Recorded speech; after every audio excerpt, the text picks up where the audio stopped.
up, guys? Welcome to the Being Beautifully Honest podcast and channel. Thanks for being here, being subbed. If you're not, hit the button. And if you're listening on YouTube, hit the like. It's like walking in the room and hitting that light switch. Let's brighten up the place and get into the Beautifully Honest reaction. I wasn't sure if I was even going to talk about this, but Funky Dineva, he did come out and respond to Armon Wiggins going in on him because of the interview that he did with Carlos King. And not so much just the interview, but what was said about him. So let's just go ahead and get into what Funky Dineva had to say. About it, and I thought, what is the correct way to, respond to all of this without creating a further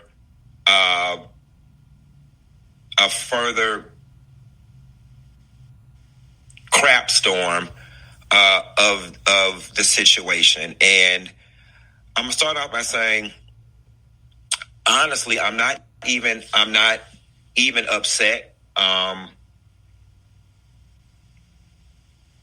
After seeing Armon's or bits and pieces of his emotional response, it's very hard for me to even be upset with him because it just came off very childlike. And from my understanding, they have both reached out to each other, or one reached out to one and they either responded and whatnot. We'll see what comes of that.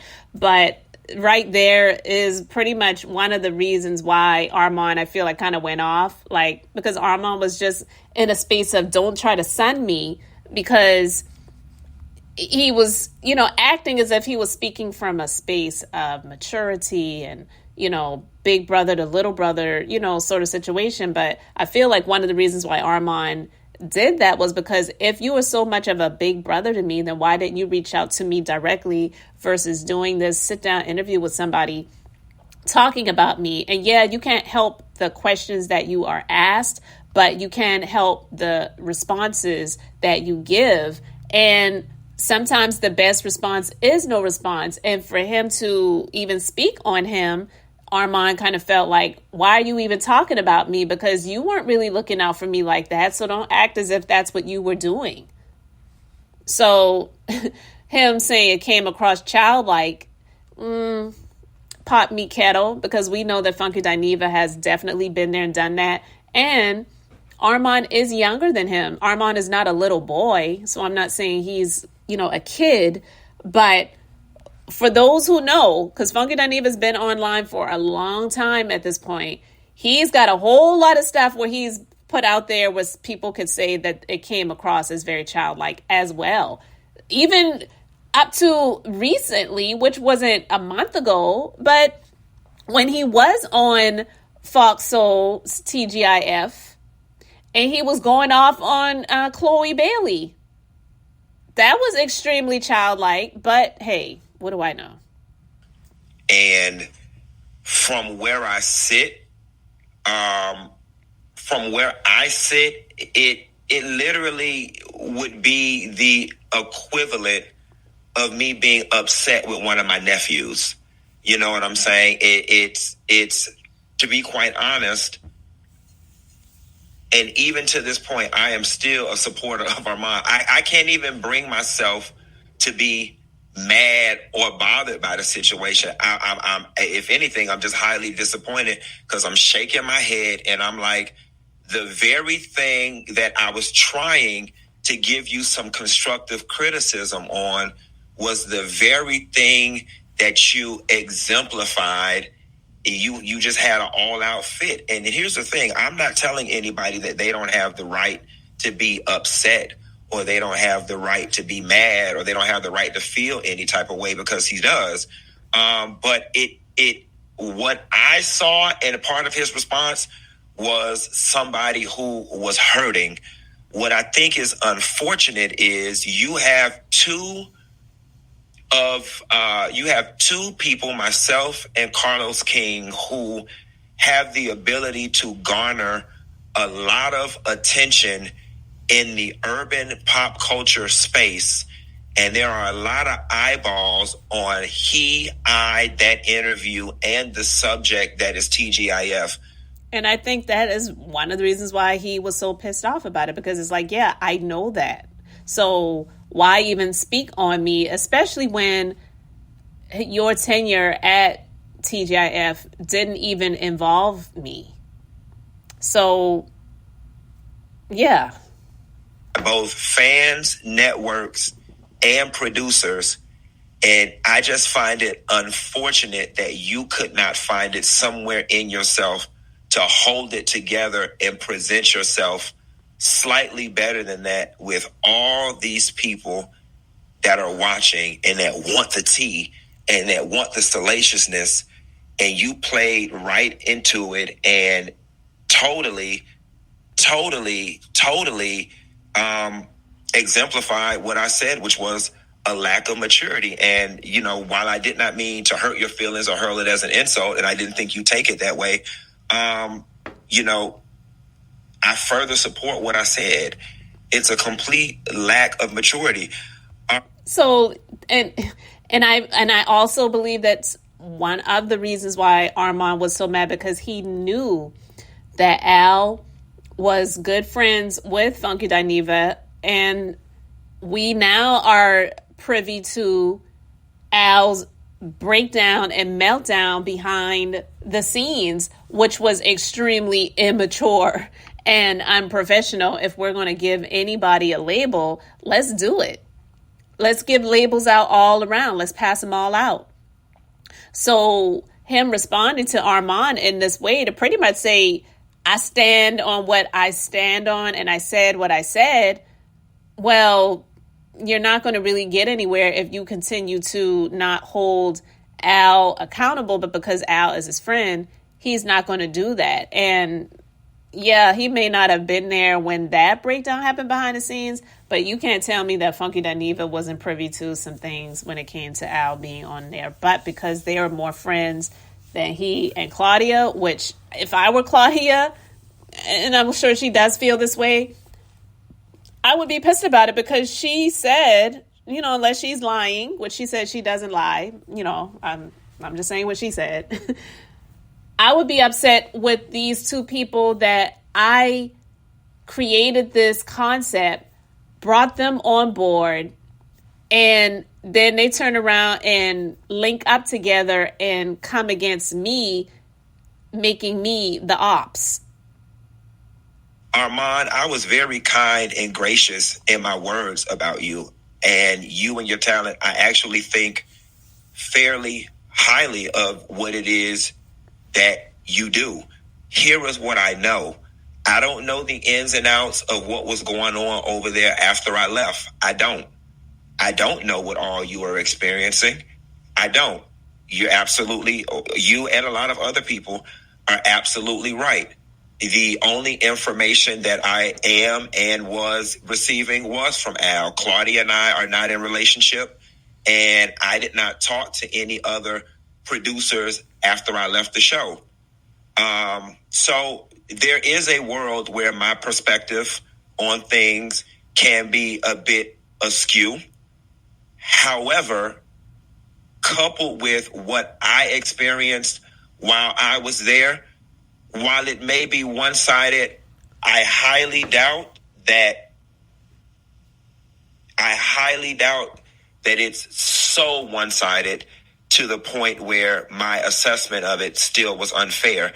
A hardcore fact, regardless of how the roast came about, there was a roast that took place, and then the show never came back. And again, not saying that he was right to do the roast. We already discussed that.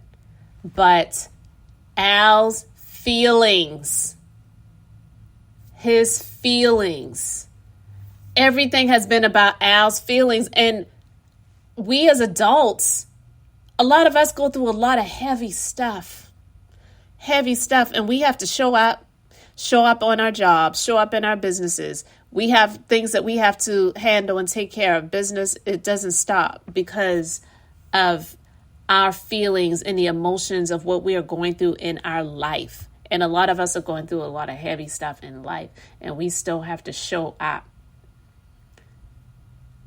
Al sitting there, and then after the roast, contacting Funky Dineva and saying, I don't give a F. I don't care. You need to hear this on live. He knew Funky Dineva was live when he called him. He did not care. How mature is that? How adult is that?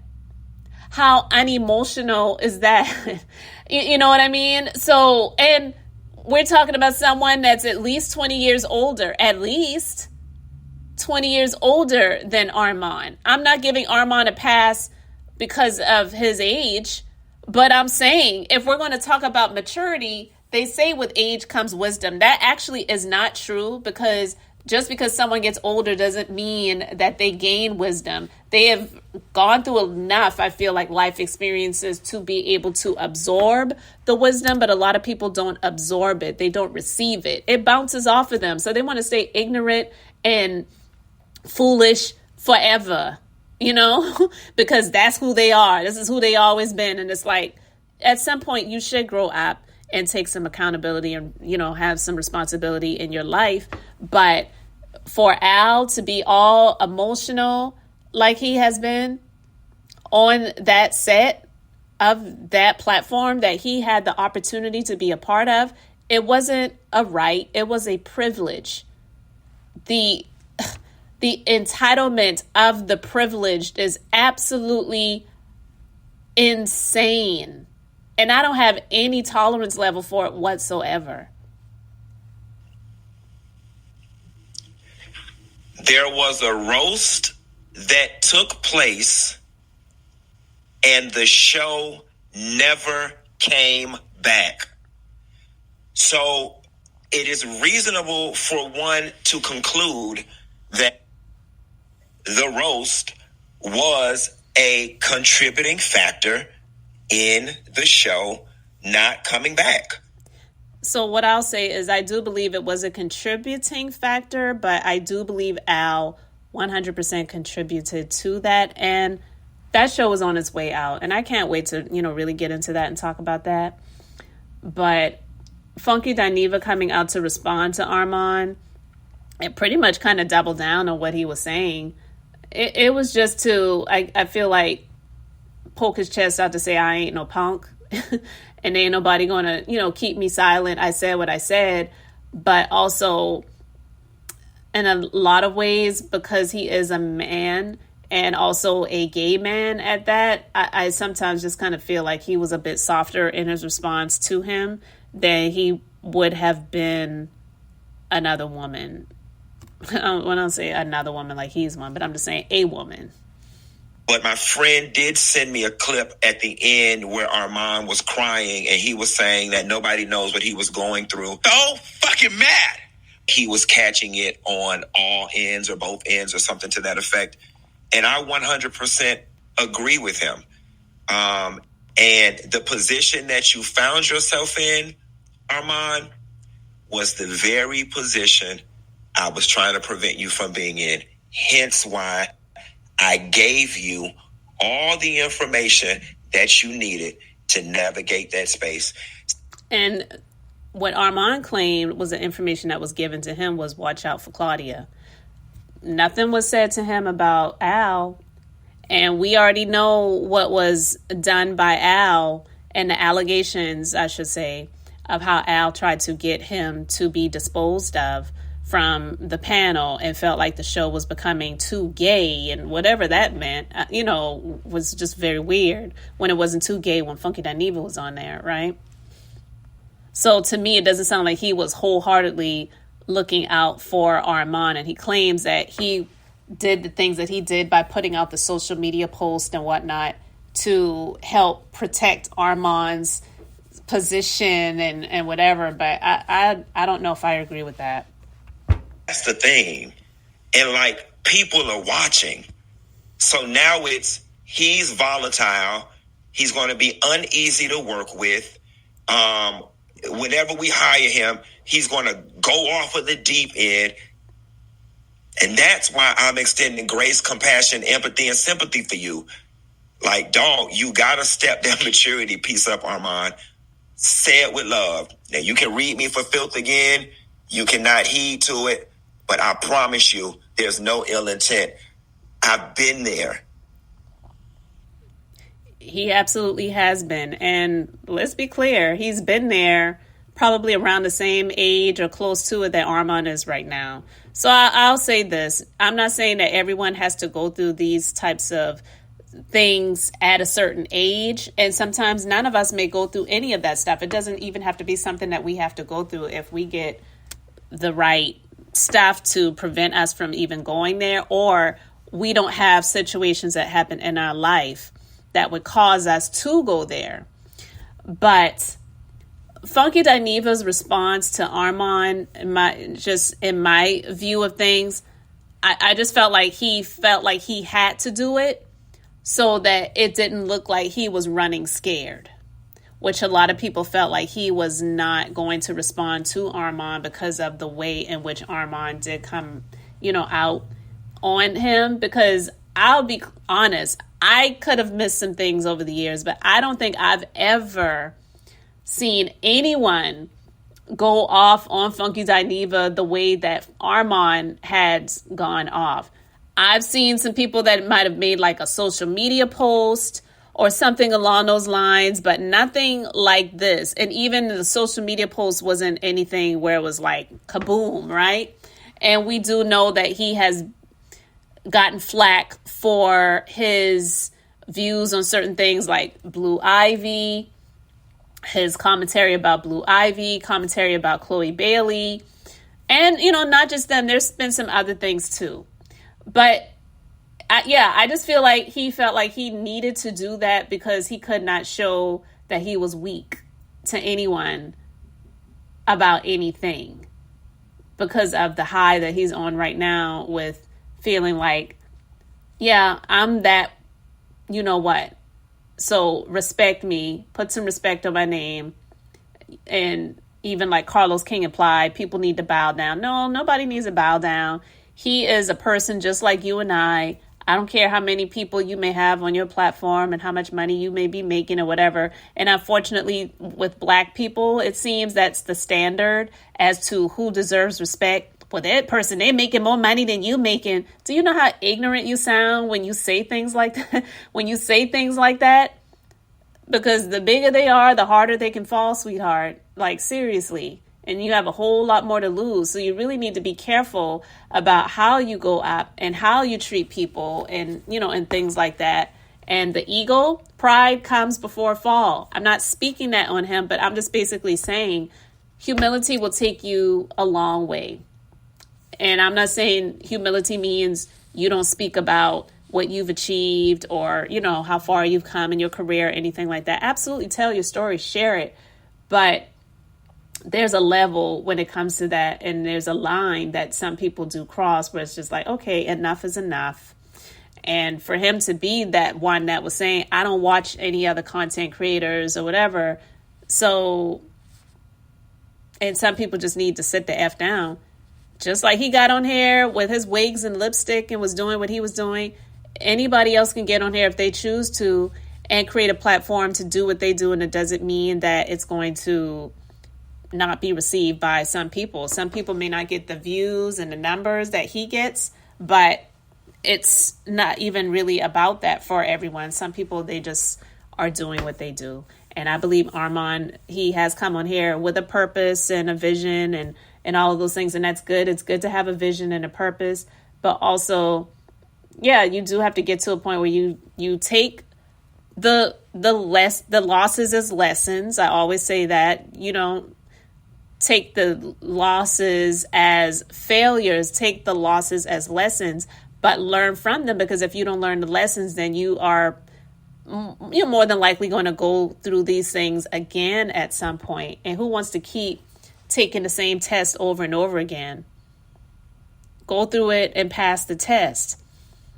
So I'm not saying that Funky Dineva didn't have any good intentions at all when he spoke about Armon on the Carlos King interview, but it was definitely clear to me that there was some bias there because he is friends with Al, and that's it.